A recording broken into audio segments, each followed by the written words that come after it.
Welcome to Because the Beatles, the podcast about the Beatles, everything about the Beatles 24/8. I'm Allison. And I'm Erica. And before we start, be sure to subscribe on Apple Podcasts or wherever you get your podcasts, or stream us on Spotify. And if you're enjoying BC the Beatles, feel free to leave us a preferably 5-star review so other Beatlemaniacs can find us. Also, don't forget to follow us on Facebook, Instagram, Twitter/X, and TikTok. We'll be posting videos, photos, and more from this episode and beyond. And remember, you can always email us at bcthebeatles@gmail.com. Hello, Erica. Hello. Here we are again. I know, another busy week in the Beatles world. It's unreal how busy these guys keep us. It keeps on going. And the first thing we need to talk about is, of course, the new Lennon McCartney song. Crazy. Yes. I know. Even crazier that's not John and Paul, right? I know. This is the first collaboration, I guess, between Sean Lennon and James McCartney. And really, it should be McCartney-Lennon, I think, because this is James's songs. James is leading off. He released it. So James is getting the thing that Paul kind of wanted a lot in the early 2000s, is the McCartney-Lennon name. That's what I totally thought about. When I first heard about it, I'm like, oh, it's McCartney Lennon. It should be anyway. It should be. Right now, I didn't see that anywhere. They just kind of list them individually. They're not addressing that. They already know it's a minefield and they're not addressing it, but that's fine. Yeah, that's probably a good thing. Although I don't think Sean or James would probably have, it wouldn't stick in their craw the way it did for their dads. I'm just going to guess. Like, I could be wrong about that. I don't think either of them would care. But yeah, Paul is still very much a presence, so... We all know Paul cares deeply. Paul probably cares. James announced this on his Instagram next to a photo of him and Sean together. The photo's actually not recent. It's been around for like 4 years, I think. Along with the photo, he wrote, "Primrose Hill is here. Today, I'm so very excited to share my latest song co-written by my good friend at Sean Lennon. With the release of this song, it feels like we're really getting the ball rolling, and I am so excited to continue to share music with you." Now, an earlier post about this song read, quote, "I had a vision as a child in Scotland on what was a lovely summer's day. Letting go, I saw my true love and savior in my mind's eye. Primrose Hill is about getting the ball rolling with me and finding this person." That's all we really know about it.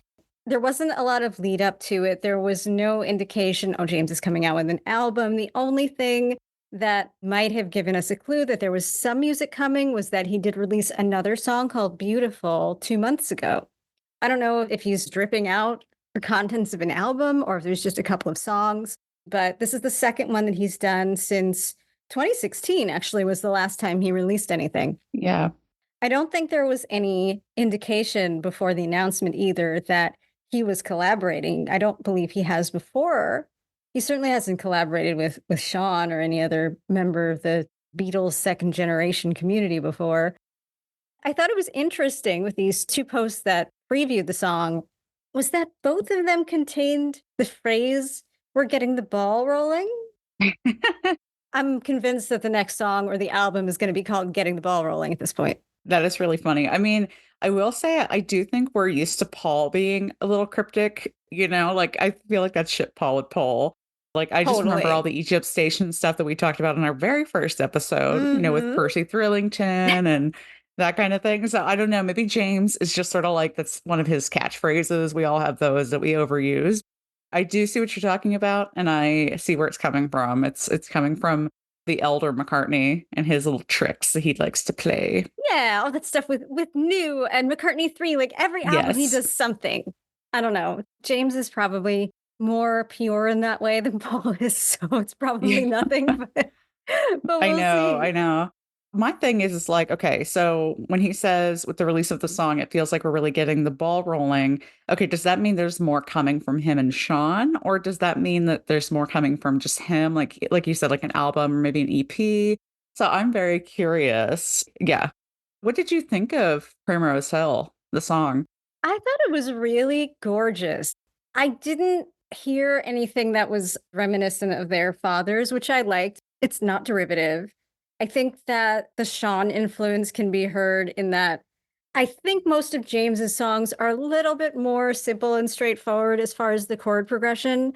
And Sean is He does a little bit more like psychedelic. He does ambient music. He does a lot more unexpected chord changes and musical themes. So I feel like Primrose Hill maybe had a little bit more of that than James's usual songs. But I thought both of them, Primrose Hill and Beautiful, were some of the best things that he's done ever. Mm. What did you think? Yeah. No, I agree. That was the thing that stuck out to me too, was I was trying to pick out which, what parts were maybe Sean or which parts were maybe James, and definitely the melody I felt was very Sean-like. And, if James talking about like what inspired the lyrics, and I could see that for him. And I gotta admit though, I'm an idiot. Like I right away was trying to pick out what would be John and Paul. And I'm like, that's not them, Allison. Come on. Like this is not a Lennon McCartney. This is a McCartney Lennon. This is James and Sean. It's not John and Paul. I caught myself doing that, which, I don't want to be somebody on like a music forum talking about this like it's Sean and Paul, because it's not. And I want to make that very clear to myself and to everybody that definitely trying not to make that comparison. But no, I like the song. I thought it was really pretty. Like I said, the melody was very Sean. Lyrics I felt were really James. And I'm guessing that might be the divide there, but obviously we're not sure. We know nothing. We don't know if they worked Yeah. together in person or online. We don't know when it was written, who wrote what. We don't know if there's more to come. Like, we just don't know. And I'd love to know. I'd love to hear the two of them in an interview together talking about this. Somebody get them on a podcast together. Oh, hey, we have a podcast. Oh, yeah. Oh, yeah. Now that you mention it, we do have a podcast. I love that idea. Yeah, that would be really cool to like hear them talk about their process. I want to hear about how they decided to do this because there's been talk about the Beatles' sons, along with Danny and Zach, forming the next generation Beatles since the literal 70s. Oh my And God, yeah. they have shot it down time and time again. They've always said that it's not happening. And all of a sudden, this thing comes out of nowhere. And they have to realize how loaded it is, because it's like everybody's going to have an opinion, everybody's going to speculate. And like you said, it immediately conjures up this like Beatles 2.0 group of guys. I wonder if Danny and Zach knew about this, and if they didn't and they started hearing this and they're like, oh shit. Oh Like, God shit. damn You're it. never going to leave us alone about this now. Why I did they know. go and do this? I know. God damn it, Sean and James. What the hell? I hope there's more to come from them. Yeah, I do too. I think that would be really cool. I hope that's not all we're going to hear from the two of them. Yeah, I mean, Sean has had a pretty prolific career. He just won an Oscar like 2 weeks ago. Like, he does a lot. I know. But James is kind of in and out of the public eye. And I think he's a very good musician. He might be the best singer out of all of the Beatles' offspring. He's got a lovely voice. And with and without Sean, he's a good songwriter. Yeah.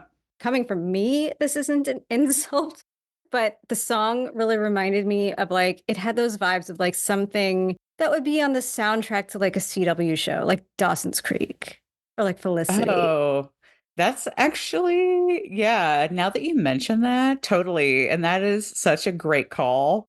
I think that's a compliment. Put that shit on TV. Mm-hmm.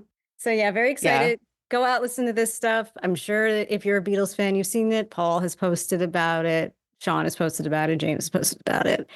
And speaking of Paul, did you see him this week? See him this week hanging out with Snoop? So with Snoop, They're yes, I so sure cute. did. Cutest thing I ever. loved that. It's like, oh my God, it's like take your dad to work day. I love it. And I didn't, full disclaimer, I live in LA. I did not go to the Jimmy Buffett tribute. It was one of my best friend's birthdays that night. So I couldn't go. And to be fair, I am not a Jimmy Buffett fan. I don't really know his music. I know, of course, Margaritaville.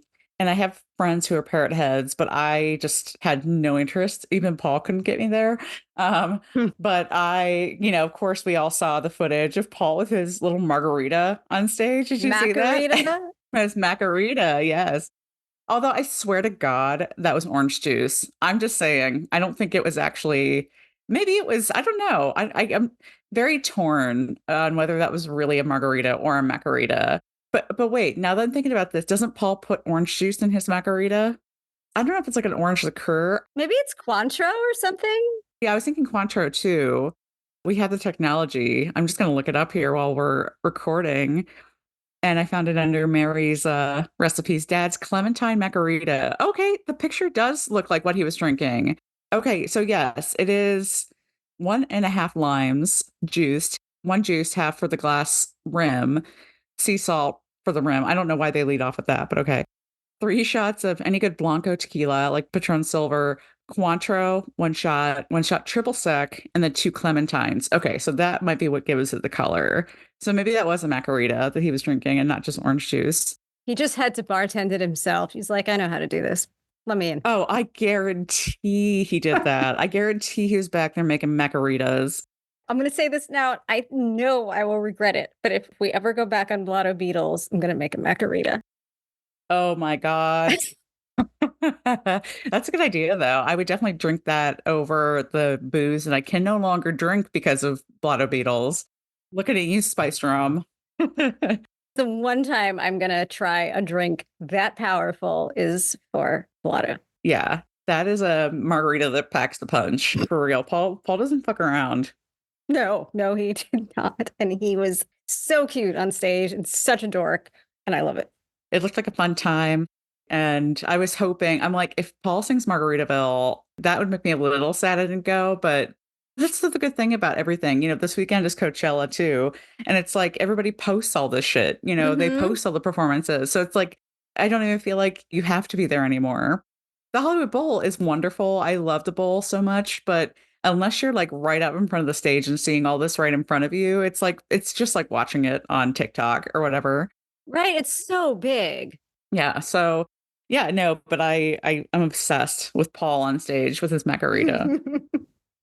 Okay, well, let's get into our feature today, and very excited to switch gears a little bit. I feel like we haven't had a good John show in a while, so this is No. exciting. Yeah. Yeah, very exciting to talk about John.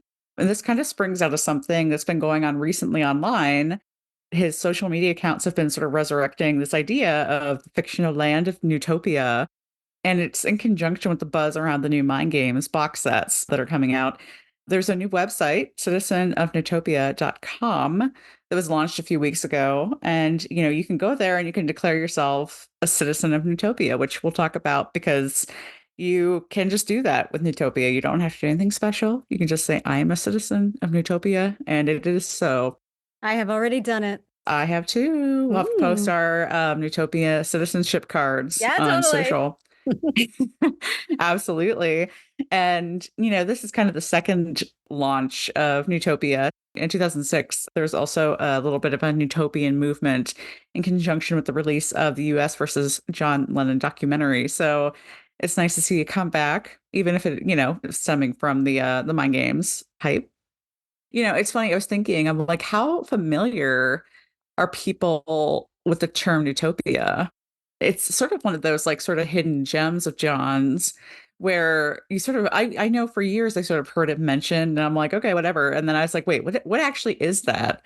And there's notoriously the track at the end of the first side of Mind Games album, which is 4 seconds long and is silent. And it's called the Nutopian International Anthem. I love which is that. just basically John trolling. Yeah. Yep.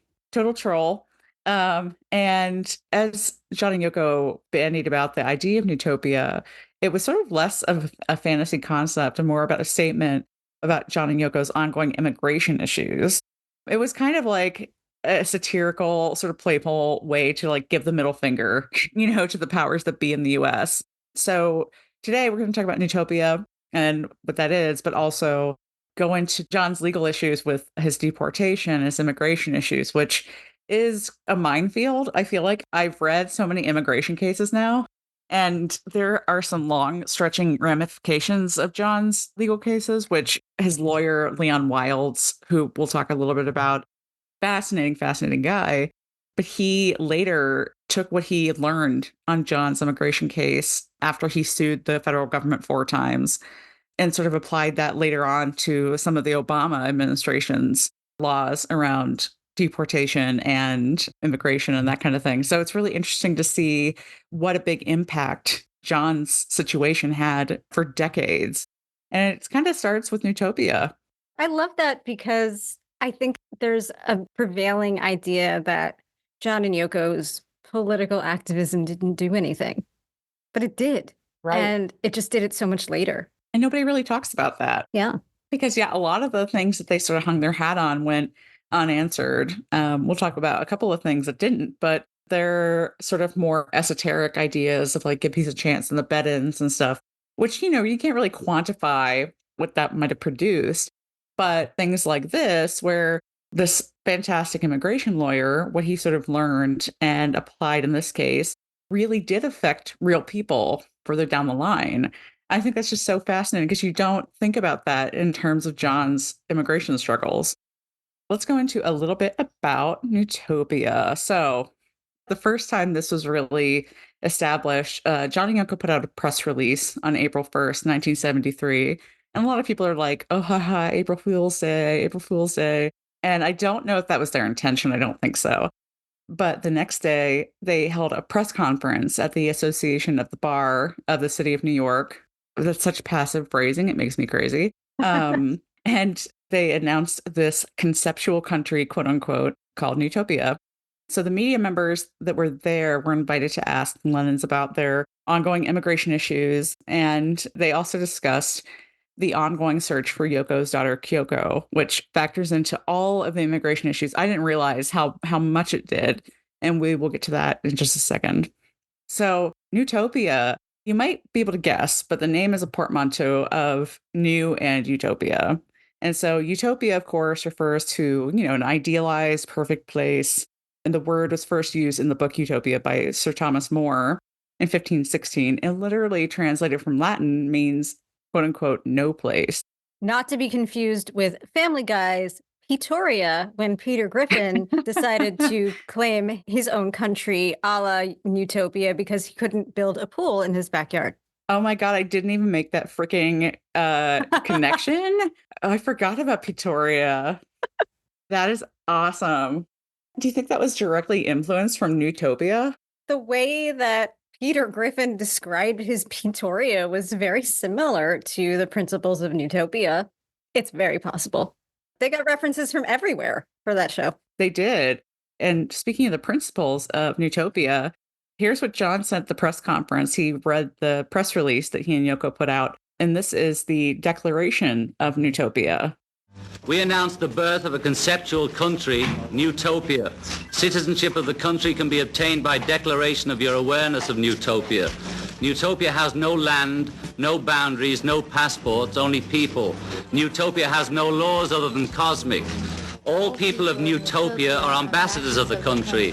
As two ambassadors of Nutopia, we ask for diplomatic immunity and recognition in the United Nations for our country and its people.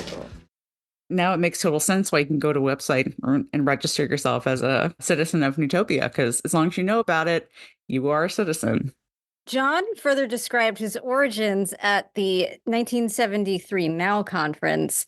He said, quote, "It came out of Yoko's artwork, conceptual art, where the idea is more important than the object. And this is something she had around for years. We were just waiting for the right time to bring it out.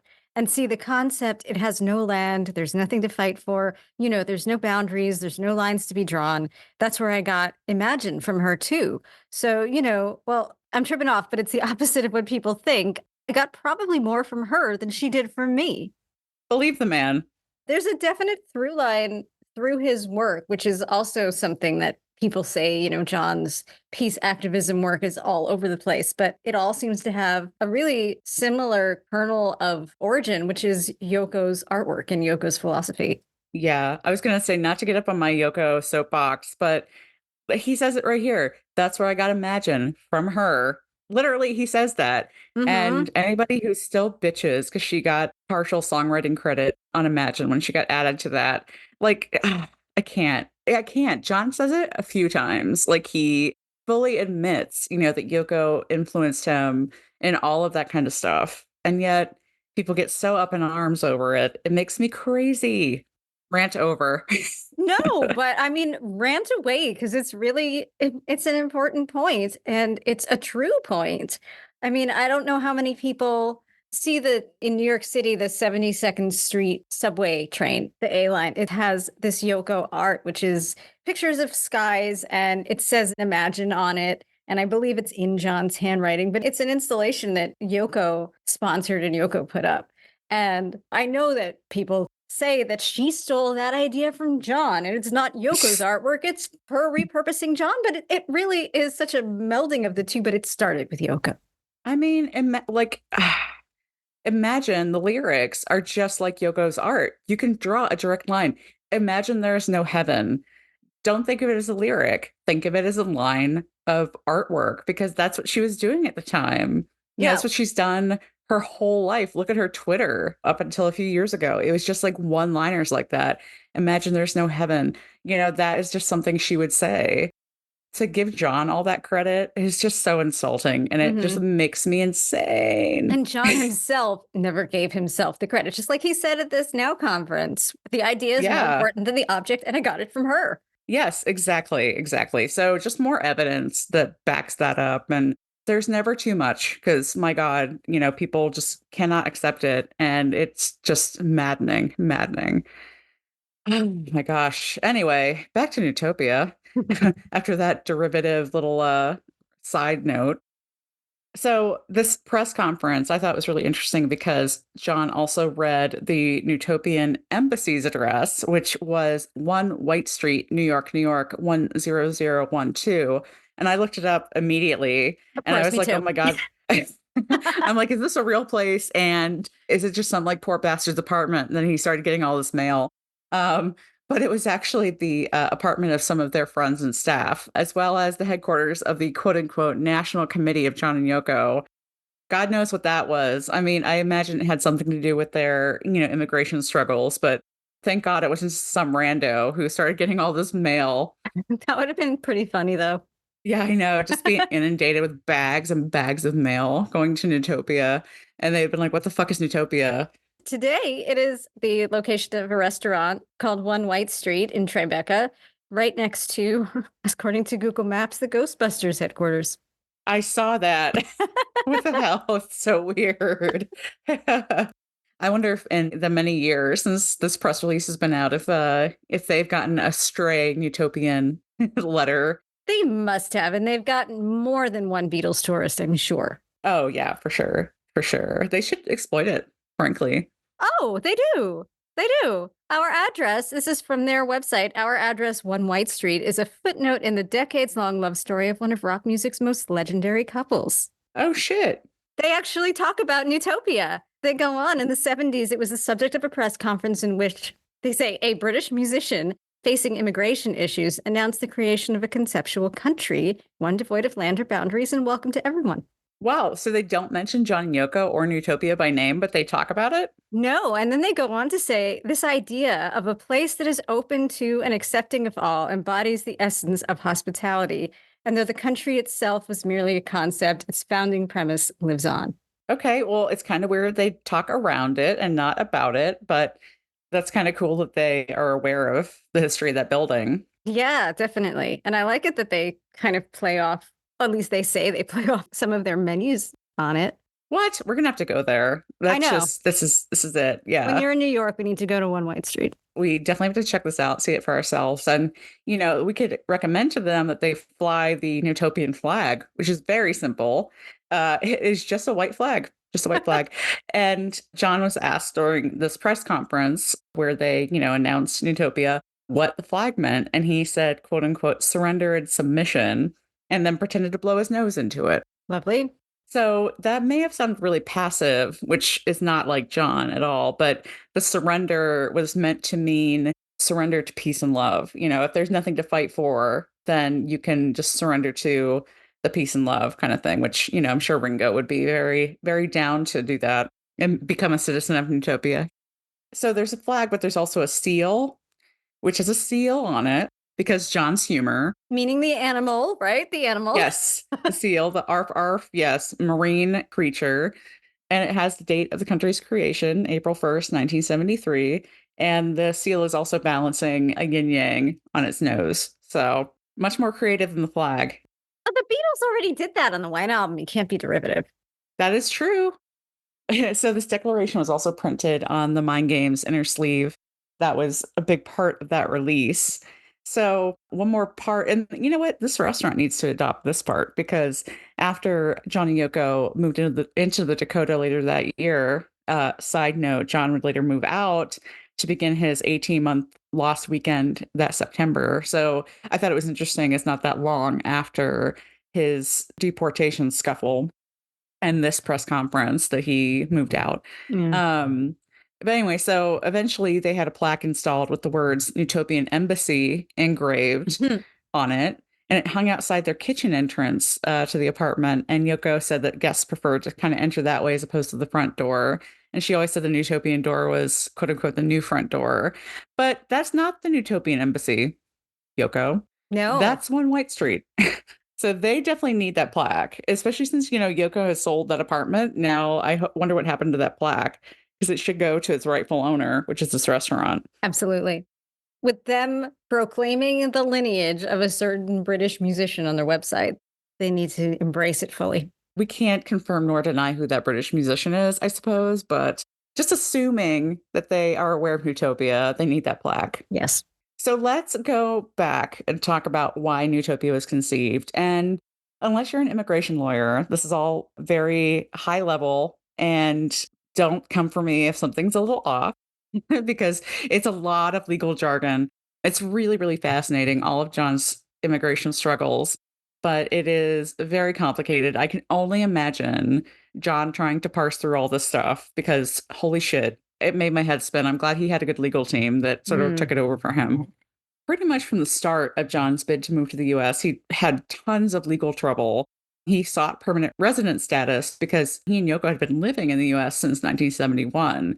They arrived on August 31st of that year because they were seeking custody of Yoko's daughter, Kyoko, who was kind of missing, but they knew she was with her father, Tony Cox, and they thought she was in Texas, but they couldn't really pin her down. So that's why they had to physically come to the US to sort of seek her out and try to get custody of her. So Yoko's status, interestingly enough, she was already a permanent resident. She became a permanent resident of the U.S. in 1964 through Tony Cox, through her marriage to him. He was an American. And also, we forget Yoko went to college in the US. She kind of had lived here already for a bunch of different things. So her residency was already kind of established. Immediately before the creation of Nutopia, John was threatened with deportation from the US by the Nixon administration. There were two issues principally with John becoming a US citizen. So one, he had that 1968 marijuana possession conviction that he pled guilty to. And ironically, he did that because he didn't want Yoko to be deported from the UK. So ironic. And the second issue was that the pair had really become associated with Abby Hoffman and Jerry Rubin with the Yippie movement. That was only partially a cause of John's political involvement. He was also very openly anti-Nixon, anti-Vietnam. And he did a lot of very public things, like Erica was talking about earlier, with varying results. But one thing that led to something directly happening because of it was a benefit concert on December 10th, 1971, in Ann Arbor, Michigan, which was promoting the release of John Sinclair, who had been imprisoned on a really trumped up pot charge. And he got 10 years for selling two joints. Absolutely crazy. They gave him 10 for 2. 10 for 2. There we go. Yep. I love that song. It is a bop. John wrote a damn good protest song and made it really poppy and wonderful.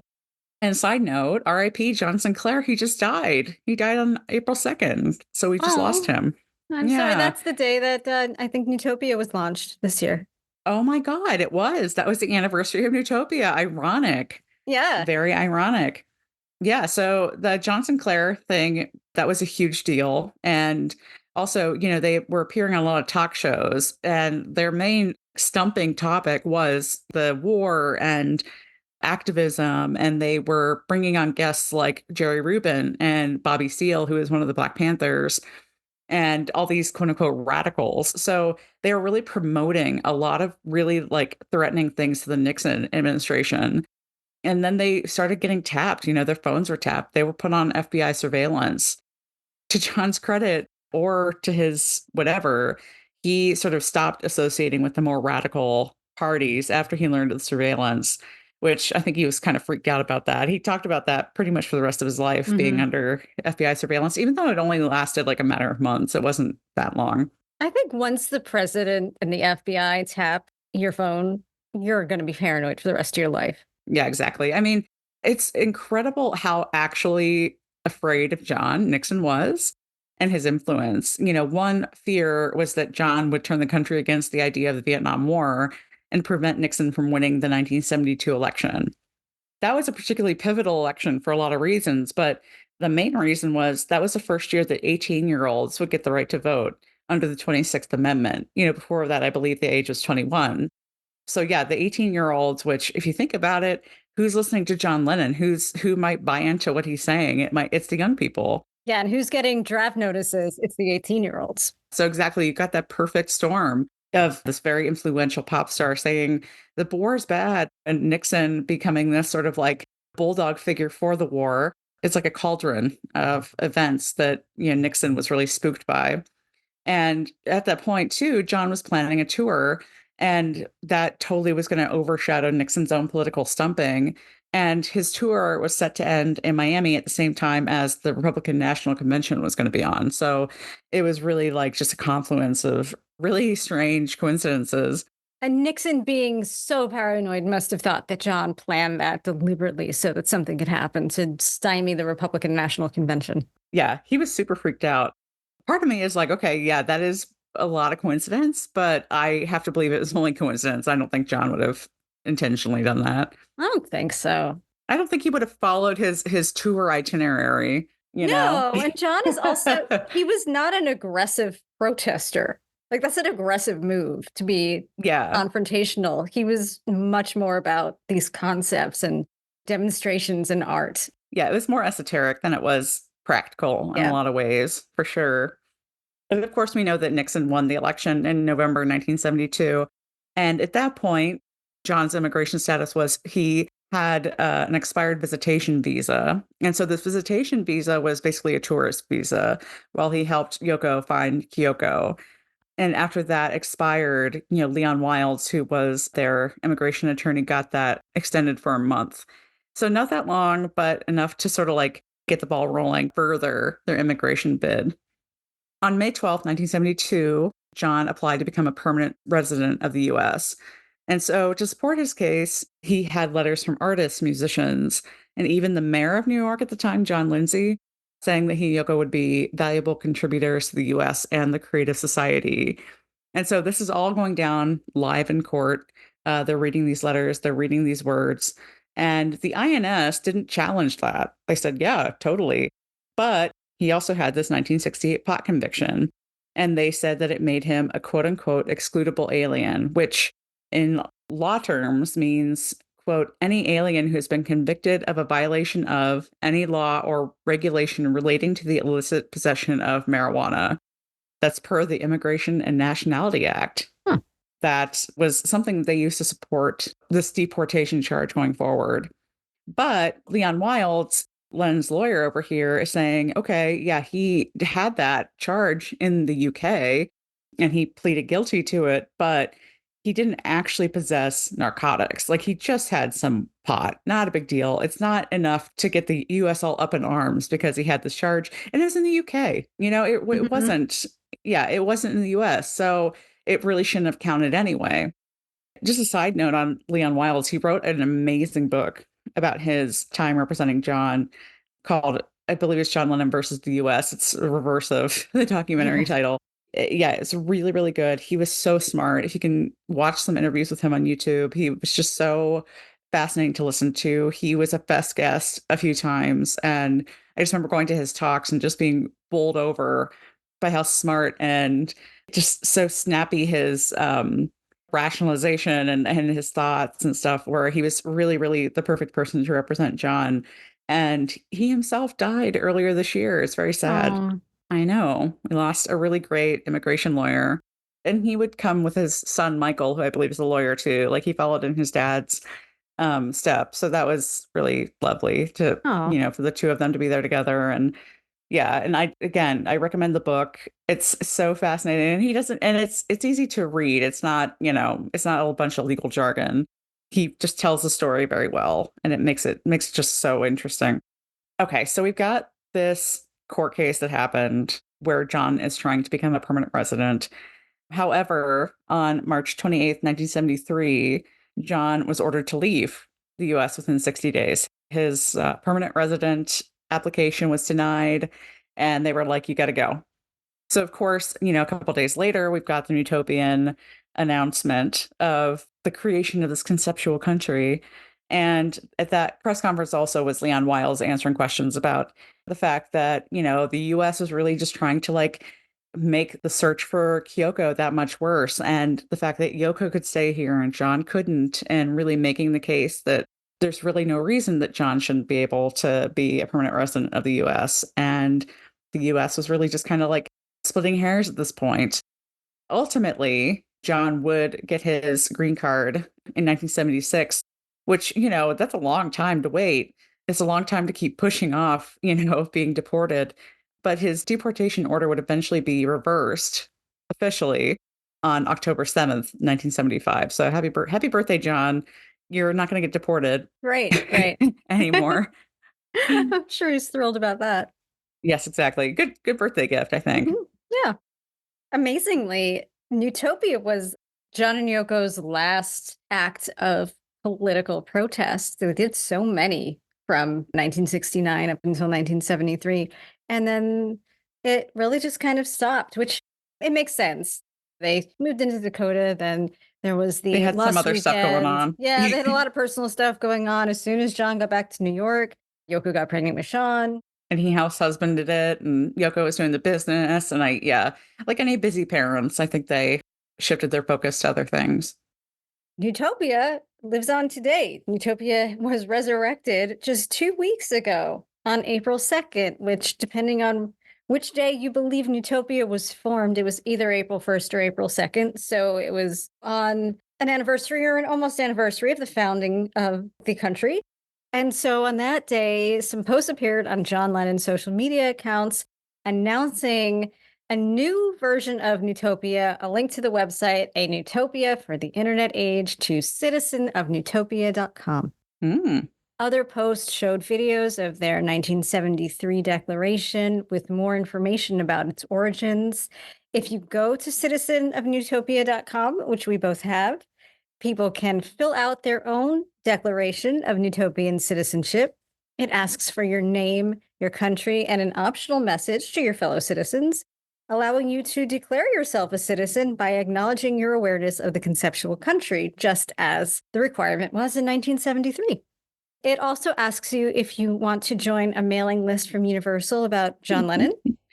There we go. There's the marketing. Yep. Which actually that brought me up short just a little bit, because usually Yoko's projects don't have that commercial aspect to them. So it's like, oh, okay. But of course, yeah, I will. That's fine. Yeah. I mean, I'm not going to do it. No, not at all. So once you fill out the form, you get an email from Immigration. Like, that's the name of the sender of the email. And I have no immigration issues, but even I saw that. I was like, oh, immigration, what? I know. Can you imagine? Yeah, if you're having your own John Lennon level battle with immigration to get an email like that. But it was totally benign. The email from Immigration is your Citizen of Nutopia ID card, which we'll have to post online. Yes. Once you're logged in, you can see how many citizens of Nutopia there are. I think right now it's somewhere over 6,000. And it's a interactive map where if you click on the dot in the country, you can see what the messages are from your fellow citizens. This website is not to be confused with a similar one with a similar name called nutopia.org. This is something else. This has nothing to do with John Lennon. It was started 2016. It seems like a push to unite people under a framework of a similar, like a socialist, communist, utopian paradise, but with the addition of 24/7 CCTV and every activity of yours tracked by a central computer database.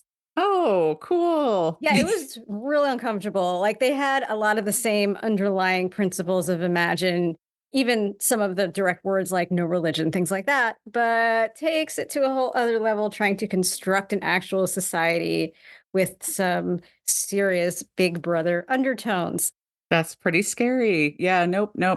Definitely not Nutopian. No. Looks like the activity around this website stopped around 2018, but it's still out there. That is not the John and Yoko piece at all. Don't do it. Don't go there.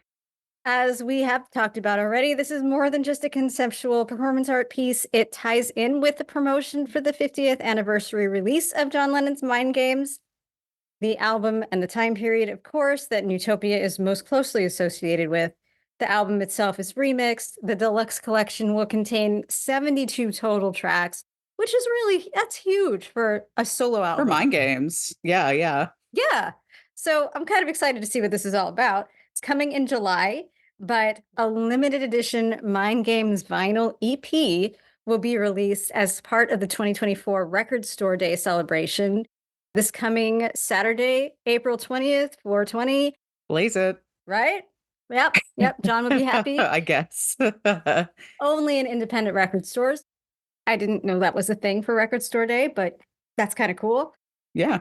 You know, I gotta admit, it kind of gave me the ick a little bit to see such a capitalist marketing motive behind it, but it's fine. I mean, it's an interesting idea. I think it does make you think a little bit, and hey, I want to listen to the release of Mind Games. So cool. I am going to go ahead and disagree with you, actually, because I think it's very cool. I think maybe this is because I work in music as well, so it's like I get it. But I do think it's cool to resurrect this sort of niche idea. As we talked about in the top of the show, it's like I wonder how many maybe newer fans are familiar with Nutopia. So this is kind of introducing it to people who might not have realized what it is, or if they knew what it was, maybe not the principal tenets that John Lennon sort of established about it.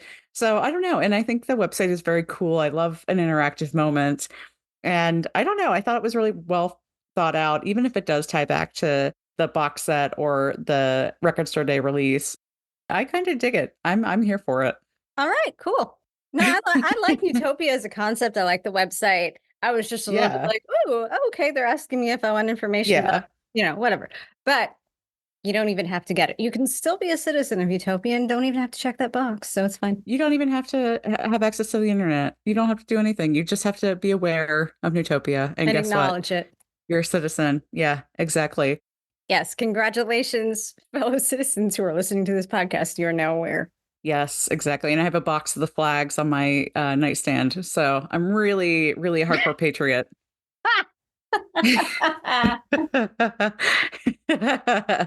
I'm going to set up like a stand on the side of a highway and sell Nutopian flags.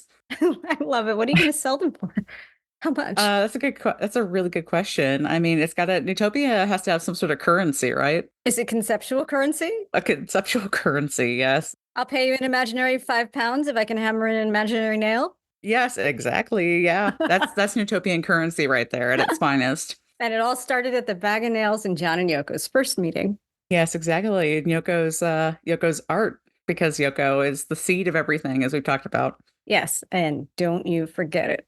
Don't you forget it. Anyway, I hope you guys enjoyed going down this road to Nutopia with us and learning a little bit about John's immigration struggles. So crazy.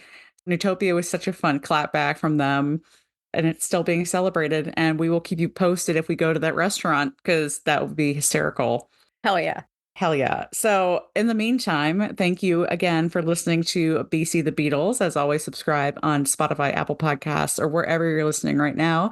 And please give us a rating/review so other Beatlemaniacs can find us. And follow us on Facebook, Instagram, Twitter/X, and TikTok. We'll be posting photos and more from this episode and beyond. If you become a citizen of Nutopia, send us your ID card. We'll put it in stories. Yes. Absolutely. Yeah. And remember, you can always email us at bcthebeatles@gmail.com. See you next time. Bye. Bye.